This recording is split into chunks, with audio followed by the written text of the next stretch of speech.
Hello and welcome to another video on the JJ Think Tank. Today we shall be discussing the famous science fiction novel Dune, written by Frank Herbert. This science fiction world is often compared to the Lord of the Rings. And as a child growing up, I always preferred the world of Tolkien, for sure. I recall borrowing an illegal video copy from a friend in primary school. The first Lord of the Rings film called, I think, yes, The Fellowship of the Ring. And I was hooked. I was definitely hooked. I still am hooked. And I think that nothing will ever top this. But Frank Herbert's Dune does come close. I wasn't let down by reading this. Definitely made an impression, and Herbert managed to create a unique world that is quite enthralling. Of course, there are many other books that follow the first book, Dune. Namely, Dune Messiah, Children of Dune, God Emperor of Dune, Heretics of Dune. I don't intend to read them, but I shall review this one here with you today. So as I alluded to, it took me a while to finally appreciate the Dune universe of Frank Herbert. In childhood, I recall having either a film copy lying somewhere or a PS1 game. I think it was a PS1 game, actually. I was playing with my small sister on the PS1 back in the day. But we tried it once, and after that we never really touched it again. It was just lying there somewhere on the shelf. And that was the end of Dune for me for many, many years. But this year I read this, and I recommend it. I do recommend it. I haven't watched the film with Timothée Chalamet. I know that is quite highly rated because the previous adaptations weren't so good. This is what I can gather anyway. But yes, what drew me into reading this book? Why did I suddenly think, okay, I'll read Dune. I'll read Dune today. I'll begin with Dune. I'll waste my time reading another bloody book. I thought, why not? But after thinking a little bit deeper, it was part of my desert series. Writing and reading project. So I recently embarked on such a project because for some reason or another the landscape of the desert, what the desert represents, what people experience when they are in the desert, really interested me. And for me, the desert is mysterious. It's quite a mysterious landscape. There's definitely something something in the desert that is not matched anywhere else in the world. Kind of a sense of freedom, of terrifying freedom, I guess, because all that you have around you is sand. But then once in a while, you have this oasis of water that is redeeming, that saves you. And we could say, if you end up in a desert, you are completely dependent upon God and the benevolent forces of nature. Right? Perhaps not now anymore because of modern technology, etc. But in the past, certainly, that was definitely the case. So let's talk about Dune itself now. So it's a strange universe because, firstly, the hero's journey is an unusual one.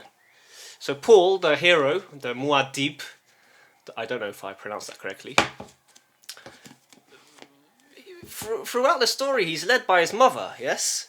So his mother is the is in many ways not the saving figure, but the kind of, we could say, she is the role model, right?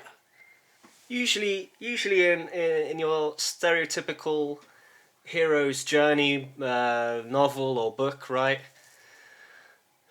The hero tries to imitate the father or a godly figure, but here, it's my impression anyway. Maybe I'm wrong, but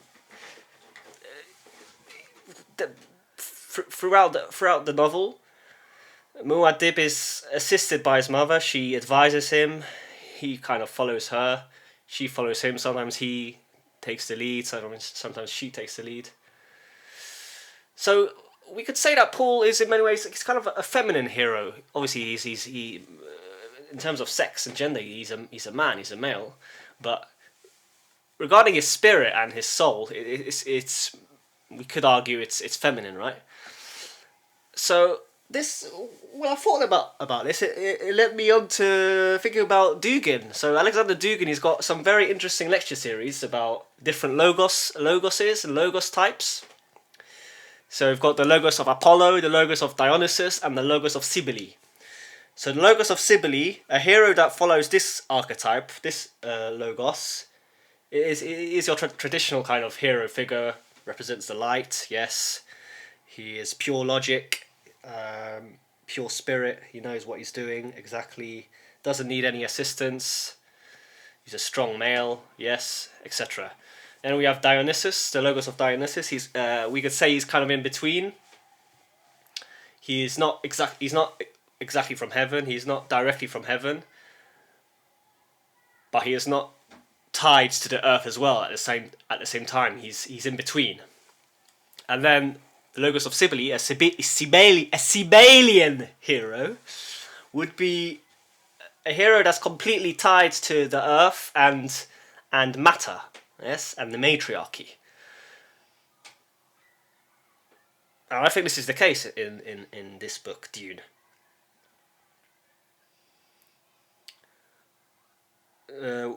One other thing that I began thinking about when I read this book was the archetype of the Great Mother and the matriarchal civilization. So, obviously now, it's common to see people raging against the patriarchy, the oppressive patriarchy. But I would say we're actually living in a matriarchy right now. We're not living in a patriarchy.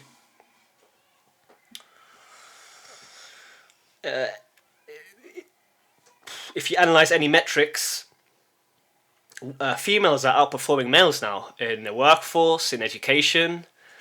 So we could argue that females are taking over the world in many ways. I don't know if that's a good thing or not. Perhaps in some ways it could be good. In other aspects it might not be. Yes. Then of course when we're discussing the Great Mother, the matriarchy, we can see it's evident that the Dune universe is a matriarchal one. It's totally dependent on the Spice Melange, this kind of special substance. Cinnamon-like, even. I think that's how they kind of associate it. That's how Herbert associates it, anyway. I actually adds a bit of cinnamon to my coffee every day. So sprinkle a bit of that cinnamon. It tastes good, man. I recommend if you like coffee in the morning, add some cinnamon to it. So. Yes, as I said, the Spice Melange is the substance that controls this Dune universe. All the different political factions are fighting over it.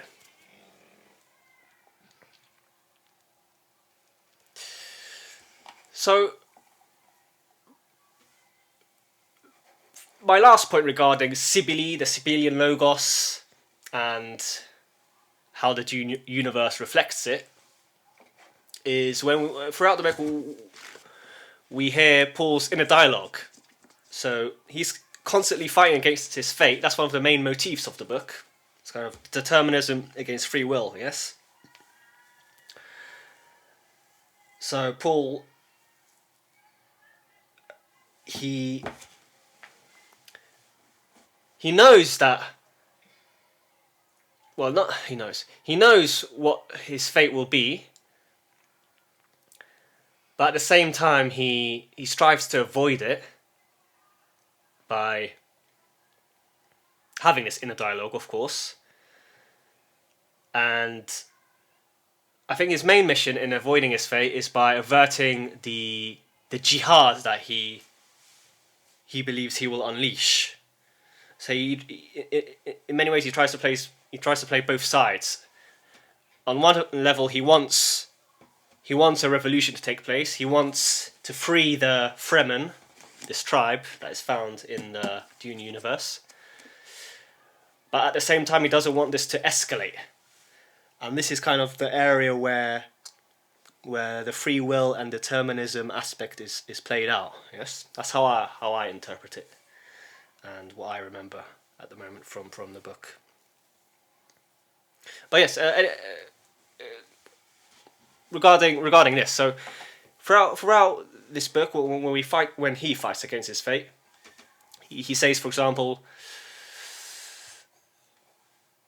there's everything but the now, yes, and instead only the before and too late. So he always misses out on being kind of on the right path, we could say.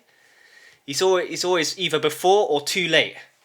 He's never perhaps like a hero from the world of Apollo, from the Logos, the Apollonian Logos, yes, who is completely directed by logic and the light. Paul, because he's from the Cybelian world, yes, he's always either before or too late. He doesn't time himself correctly. He doesn't kind of figure out the time and the events around him correctly. So this again reflects the Logos of Cybele, because as Dugin says, the Cybelian world is completely reigned by time. Completely reigned by time. So with this said, I want to talk a bit more about his relationship with his mother, with Paul's relationship with his mother. So it's a strange one, because they're very close, but at the same time, reading the book, it seems that Paul is a bit suspicious of his mother. So Jessica, of course, she plays the role of the Great Mother. Jessica is the name of his mum. And this relationship, again, it's not something that you would typically see in a hero's journey, right? It's definitely different.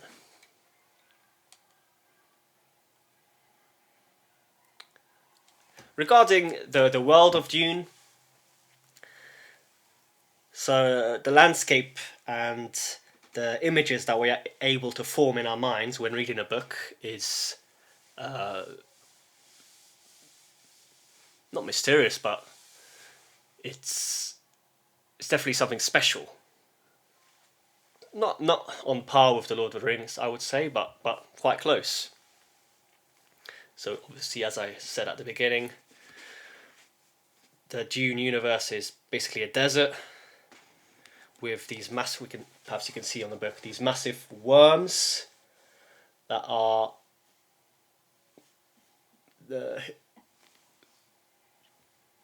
dangerous and that represent the forces of nature in the universe,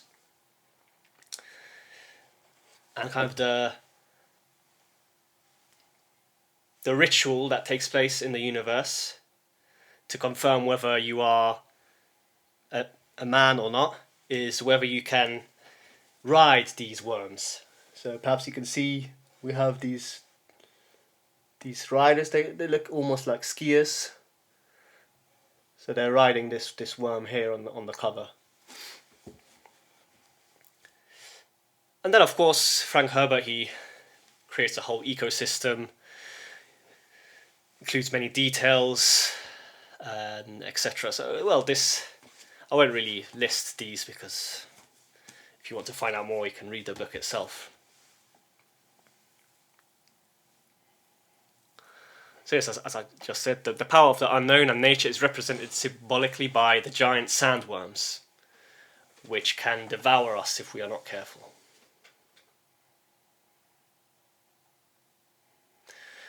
So here's one quote from the book that kind of represents the universe in a way that is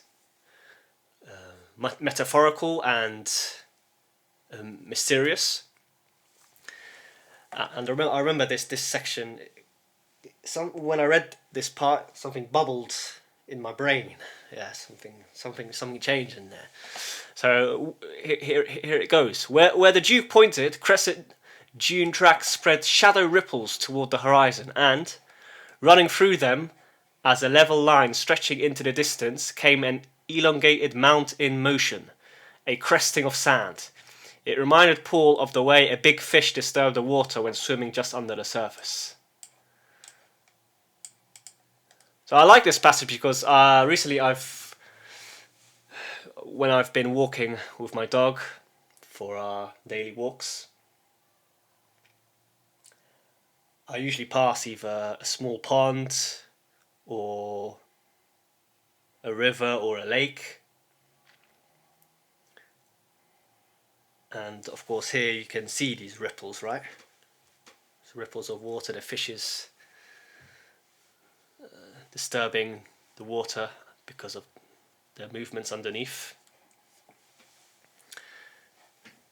So this passage, I guess it reminded me also of my experience in the real world, yes? Oh, of course, I forgot to mention this before. Good, so I forgot that I wrote down this part in my article. Dune, Frank Herbert in Dune, he includes many Arabic motifs and references in the novel. I guess it's understandable because Arabic civilization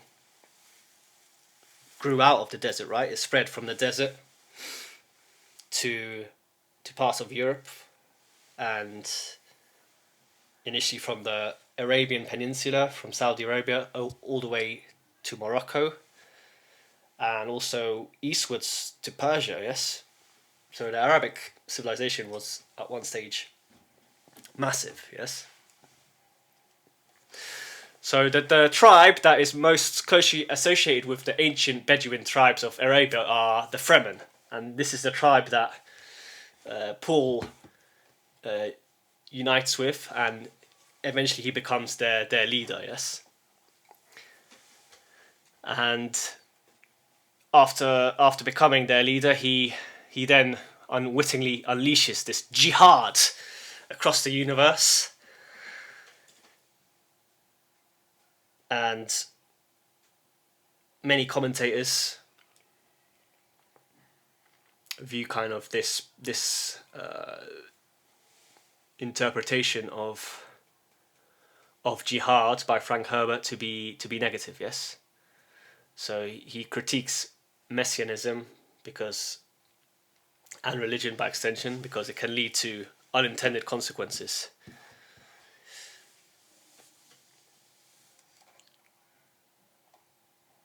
Yes, but regarding my interpretation,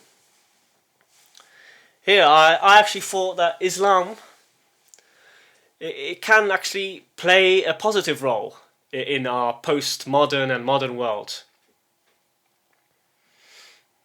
Because when we look at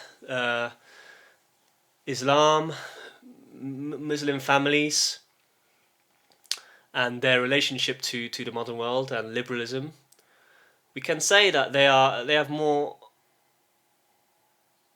successfully managed to counteract the negative aspects of liberalism, yes? They still have, by and large families.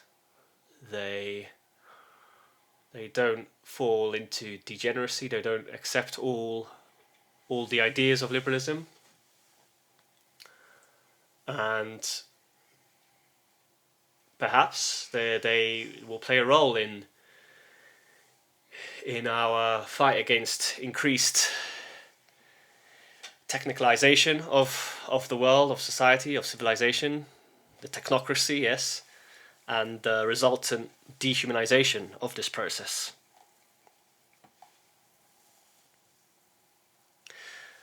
Which leads me on to my final point, really, which is to say that Herbert's universe is, in many ways, is very much a reflection of our one and the current situation on Earth. So obviously, we have many nations, many countries, regions fighting over resources, the eternal problem, yes, of humankind. And yes, like in Dune, we have terraforming. Terraforming is the manipulation of the environment and the weather and the climate. Spies, yes, so we have the spy motif in Dune. Cartels, we also have cartels in our world. Mind control, mingling of bloodlines, and political intrigues. So it's not a type of science fiction that is divorced completely from reality, and this is why I like the book, because some science fiction books are pure science fiction. They're kind of not related to our human condition in this world, so you can't really relate to it in any way. And for that reason, they're more suitable for children, because they're simply a novel that allows a child to develop their imagination. Yes, but this one, this book by Herbert, Dune, it works on your imagination, but also it makes you reflect on different aspects of reality and key themes such as free will, determination, yes, philosophical ideas.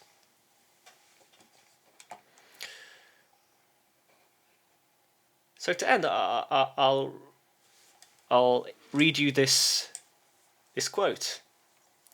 So once men turned their thinking over to machines in the hope that this would set them free. But that only permitted other men with machines to enslave them. So once again, once men turned their thinking over to machines in the hope that this would set them free. But that only permitted other men with machines to enslave them. I hope you enjoyed this video. If you did, please like and subscribe. And I'll see you on the next one.